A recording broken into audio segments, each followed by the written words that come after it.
Abooluganda Yesu yeebazibwe mbabuuzaako omulimu mutya ku lw'ekisa kya Katonda mbaagala nnyo mu linnya lya Yesu amannya nga bulijjo mpitibwa Hadija Mutyaba ababuuzaako bulijjo mukwano gwammwe tubadde tujja tutunuulira olugendo lw'ebisuubizo n'olwaleero tukomyewo nate twebaza Katonda okutuwa ekisa ky'olwaleero nti n'olwaleero nkomyewo mubaddemu okutagayaganyizibwamu emabegako kyenvudde mulanga mubadde temukyatulaba naye ku lw'ekisa kya Katonda Mukama akoze ebyekisa Mukama atukomezzaawo mutusabire kale mbaaniriza nnyo nga tugenda okuwulira ekigambo kya Katonda olunaku lwaleero mbabuuzaako bamikwano gyange abakyala ttiimu gyempeereza nayo bannange mbaagala nnyo mu linnya lya Yesu mukulike Krismansi ate mbaagaliza n'omwaka omujja omulungi gubabeerera ogw'essanyu mmwe ne famire yammwe amiina mbaagala nnyo mwenna mikwano gyange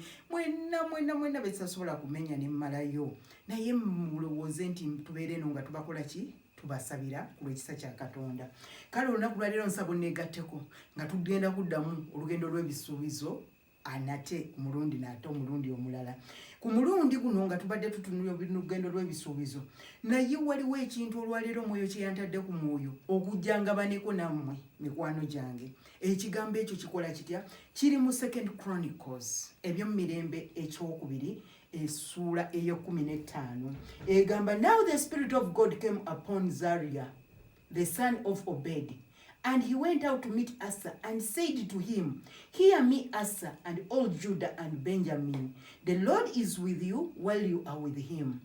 If you seek him, he will be found by you. But if you forsake him, he will forsake you.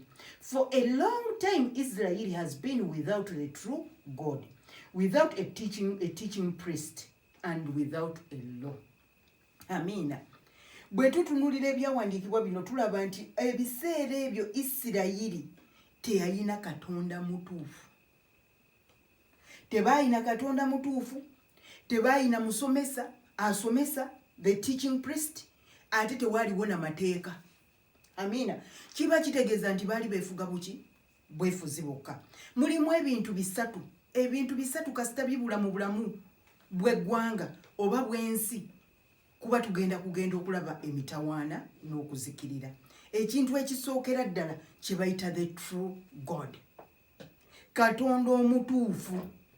Katonda omutuufu buli waba nga tali mu bulamu mu nsi, tali mu ggwanga, abantu bali ku Katonda aluwa.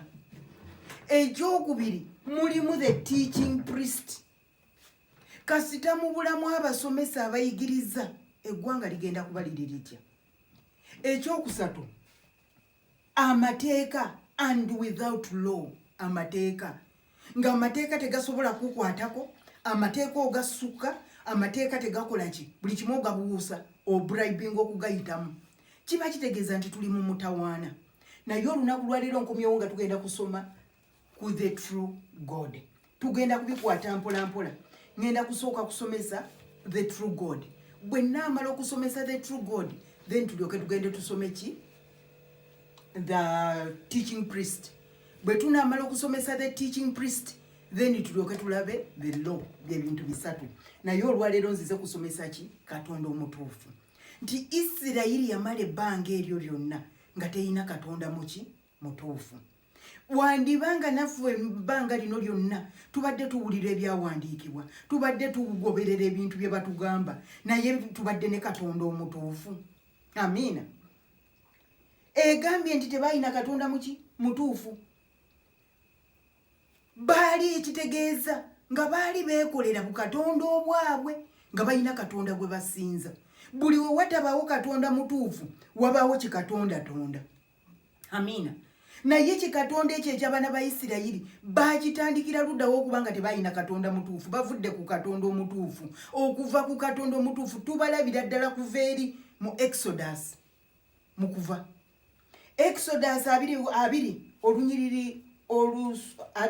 olunyiriri olusooka. Exodus 2:4. Exodus 2:4. Amiina. Nze musomi ngenda kubasomera. Katonda abasaasire, Mukama atuwa ekisa nga tugenda okuwulira ekigambo kino. Exodus 2:4 bweti bwegamba. teweekoleranga kale tutandikire kwemu Katonda n'ayogera ebigambo bino byonna nanga ayogera nti nze Mukama Katonda wo eyakujja mu nsi ey'Emisiri mu nnyumba ey'obuddo tobanga na bakatonda balala wendi teweekoleranga kifaananyi ekyole newankubadde ekifaananyi eky'ekintu kyonna ekiri waggulu mu ggulu newankubadde ekiri wansi ku ttaka newankubadde ekiri mu mazzi agali wansi w'ettaka tobivuunamiranga ebyo so tobiweerezanga kubanga nze Mukama Katonda wo ndi Katonda wa buggya abiwalana bonna abaana Lutaya abiwalana ku baana ebibi byonna bajjajja baabwe okutuusa ku mirembe egy'okuba nakasatwe ne ku bannakanwe gy'abantu abakyawa. Amiina. Katonda yasooka olubereberye yamanya nti wagenda kubaawo ensomesa etali ya bwa Katonda butuufu. Era mu Exodus mu mateeka ge yasooka okubamenyera n'abagamba nga teweerabiranga Katonda wo ye yakujjanga mu nsi eyaki ey'obuddu ey'obusibe. Yagala Katonda wo n'omutima gwo gwonna era togendanga kweyoleranga kifaananyi kibajje kyonna. Tuba tuli awo mu Exodus 32 ng'omwana mulenzi Alevi, Pastor Aaron omuleevi nga nze yeekoledde ki akuleetedde abaana ba Isirayiri abakoledde ennume. Amiina. N'abagamba bw'abakolera ennume n'agireeta abagamba nti ono ye Katonda wammwe eyabajja mu nsi ey'Emisiri. Amiina. Naye nga si ye yabajja mu nsi ey'Emisiri. Waliyo Katonda omutuufu. Katonda oyo omutuufu bw'alabibwako embeera ekyusibwa. Katonda omutuufu gwe balabako ye yayawula ennyanja. Katonda omutuufu yabajja mu nsi ey'obuddu n'obusibe. Naye we baatuuka ekiseera oli abagamba nti ono ye Katonda wammwe abawadde ennyana abagamba nti musinze eno. Ennyana ye Katonda wammwe omutuufu yabajja mu busibe. Amiina. Naye ng'ate ani ayigiriza abaana ba Isirayiri ekyo?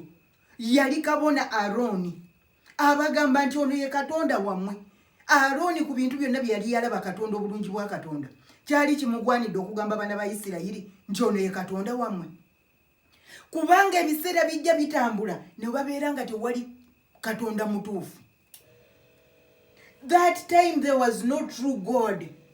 And for a long time Israel has been without a true God. Batwala ekiseera nga tebalina Katonda mutuufu nga beekolera byabwe. Tebalina teaching priest, tebalina mateeka. Ebintu ebyo kasita bibula mu bulamu bwaffe ne bibula mu kanisa ne bibula mu ggwanga mazima tuba tugenda kuzikirira. Kubanga mu kanisa bwe tuba tugenzeeyo twetaaga okulaba Katonda omutuufu. Kimu. Ekyokubiri wayina okubaawo the teaching priest agenda okuyigiriza agamba nti banayitegeera batya nga teri yabakoze eki abasomesezza. Amiina.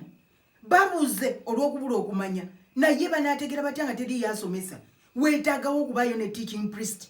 Ekyokuna amateeka buli we gaba nga tegasobola kukwata bannansi nga bagakyobola bagabuuka bubuusi kiba kitegeeza nti tugenze mu kasambattuko ak'ensi. Amiina. Isirayiri bwebeera ng'emaze okubeera ng'evudde Katonda omutuufu bafubutukayo mu Numbers batandika okukola buli kye baagala. Bwe batuuka mu Deuteronomy abagamba nti abantu bano mugende muzikirize Omwameleki muleme kwegatta naye kubanga agenda kubayigiriza enkola ye agenda kubajja ku Katonda wammwe omutuufu. Amiina. Kyali kiki lwaki yali ayagala bazikiriza abantu abo baleme kujja baana ba Isirayiri ku Katonda omutuufu. Naye era baakomekereza nga bavudde ku Katonda omutuufu. Tugenda okutunuulira mu kitabo kya Samwiri ng'embeera etabuse. Amiina. Olutalo lunyiikidde beegayirira omuntu ajja abalwanireko. Samwiri kye yasooka okukola n'abagamba yabulira. Samwiri ekisooka Samwiri esooka 7. Ekitabo kya Samwiri ekisooka Samwiri asooka 1 Samuel 2:7-3. Samwiri ekisooka 7:3. munansonyiwa nze nsoma nze neewandiikira naye temufaayo tujja kubikwasaganya ku lw'ekisa kya Katonda. Amiina. 7 olunyiriri olwokusatu bw'ati bw'ayogera. Awo Samwiri n'agamba ennyumba ya Isirayiri yonna nti obanga mukomawo eri Mukama n'omutima gwammwe gwonna, kale muggyeewo bakatonda abagenyi ne basutaloosi bave mu mmwe. Muteekereteekere Mukama emitima gyammwe. Muweereze yekka, naye alibalokola mu mukono gw'Abafirisuuti. Amiina. Kigenda okutuuka mu kitabo kya Samwiri nga baava dda ku Katonda omutuufu. Bayina bikatonda byabwe, bayina ebifaananyi byabwe, bayina Astaloosi, bayina Baali, bayina Moleki. Abagamba nti mumuveeko oyo mukomewo eri Katonda wammwe muki omutuufu. Amiina. Era agenda okubagamba nga abayise n'abayita Mizipa, n'abagamba mujje mukuŋŋaanire Mizipa. Kye yasooka okubagamba kweggyako bukatonda bwonna basobole okukomyawo Katonda omutuufu, okuddamu okukola revival obujja. Amiina. Eggwanga lyetaaga okuddayo ku revival. Tetuganye nti enjigiriza weeziri kituufu, naye enjigiriza zisomesa the true worship, the true God, oba zirina ebirala bye zisomesa. Ke kaseera tuddeyo mu Katonda omutuufu. Ke kaseera tuddeyo okunoonya Katonda omutuufu. Amiina. Babikola ebyo byonna. Isirayiri etuuka. Kabaka nga balina kabaka waabwe, Kabaka Solomoni.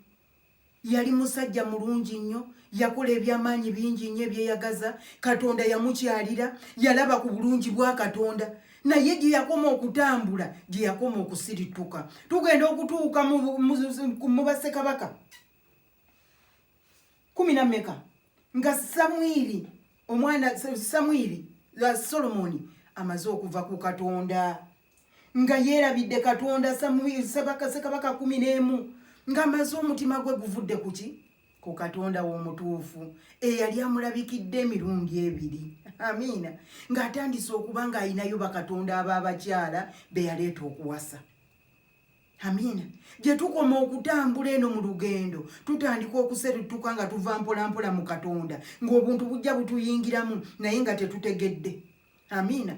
Naye ng'ate tuva ku true God, Katonda ow'amazima, tutandika okuleetawo ebifaananyi. Tulaba nti Kabaka Solomoni omutima gwe bwe gwagenda ne gwegatta n'abakyala bangi ennyo, Abasidoni, Abasiroti, Abaani, n'atandika okusinza bakatonda baabwe. Buli omu yayagalanga olusozi ng'amuzimbira. Kiba kitegeeza nti omutima gw'omwana ono gwali gumaze okuva ku Katonda wo. Era Katonda tugenda okukomekereza mu bassekabaka 11, 29, ng'obwakabaka buyuziddwa okuva ku Solomoni. Ku lwaki? Ku lw'okuva ku Katonda omutuufu. Buli we tuva mu Katonda omutuufu tugobebwa. Haleluya. Buli we tuva mu Katonda omutuufu waliwo okugobebwa. Katonda agoba, Katonda employinga abapya. Amiina. Kabaka Solomoni agobeddwa.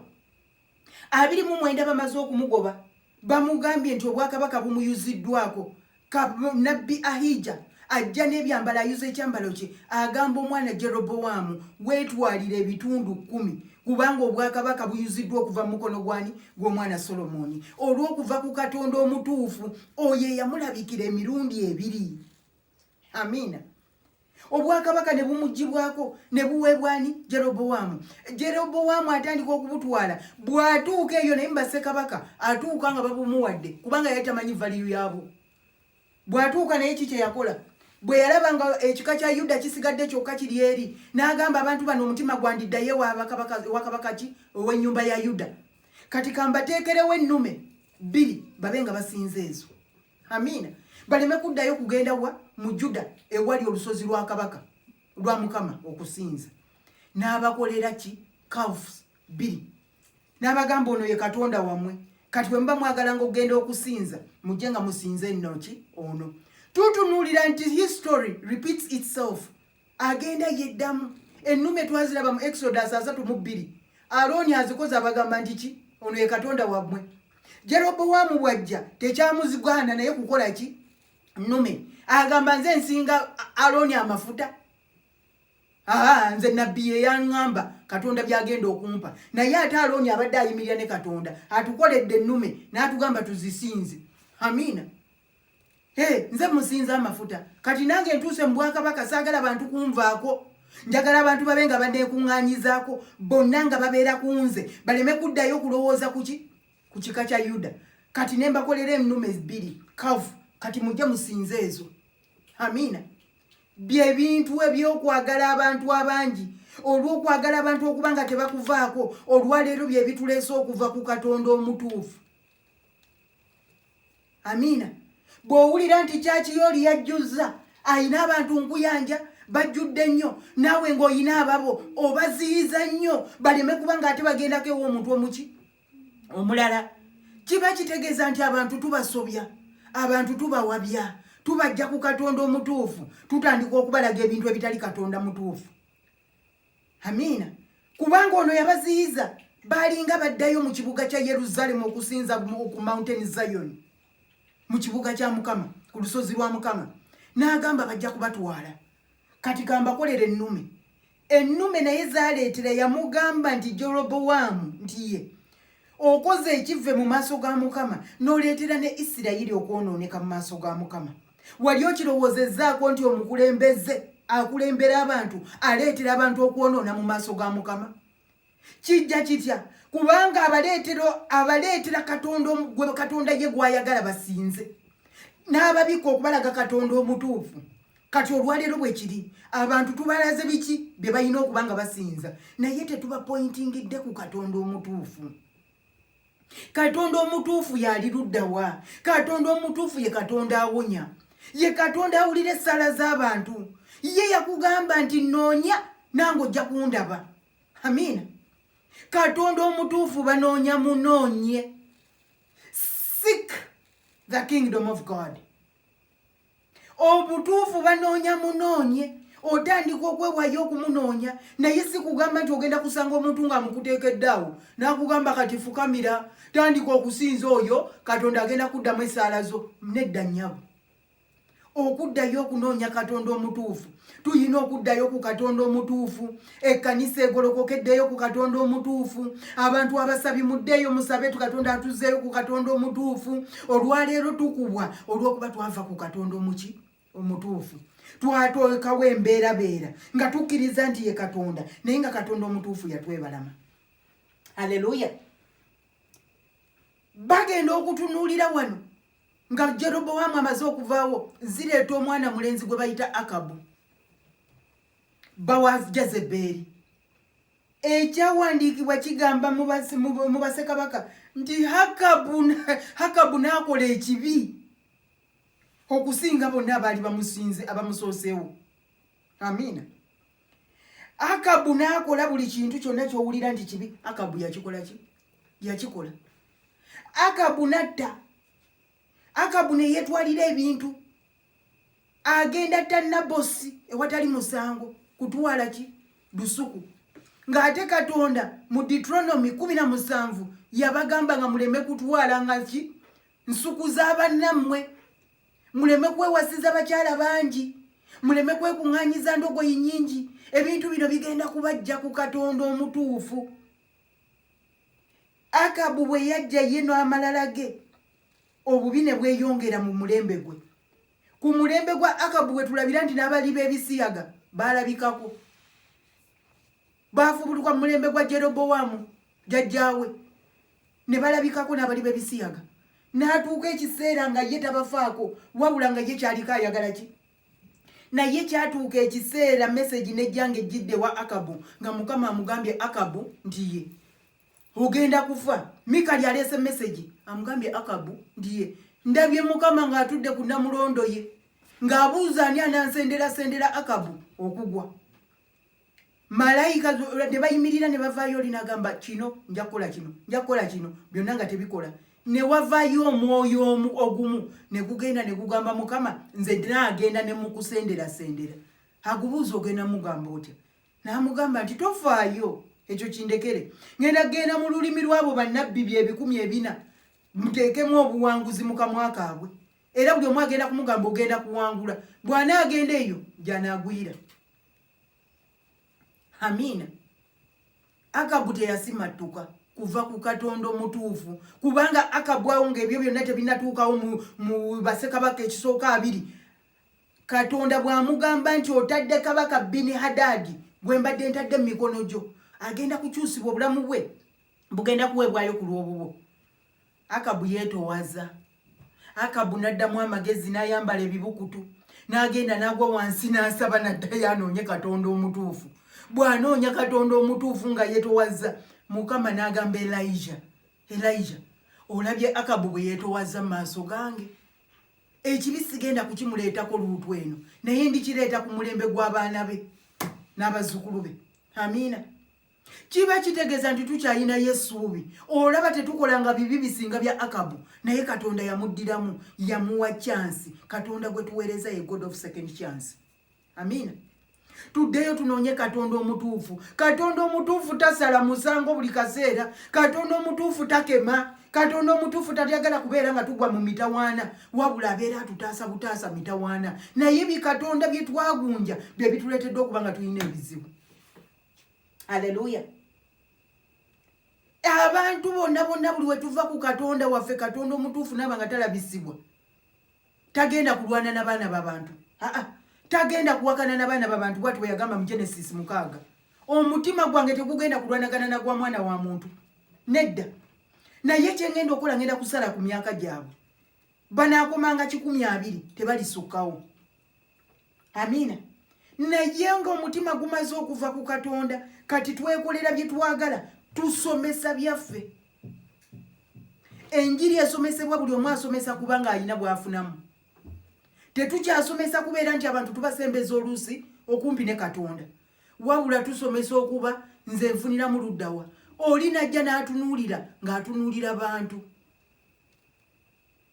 Ne bw'obeera ng'osomesezza omuntu omu, bakugamba nti bamalayika n'eggulu lisituka ne likuba enduulu ne lijaganya olw'omuntu omu akyusiddwa. Amiina. Okuddayo okusomesa abantu wa Katonda omutuufu.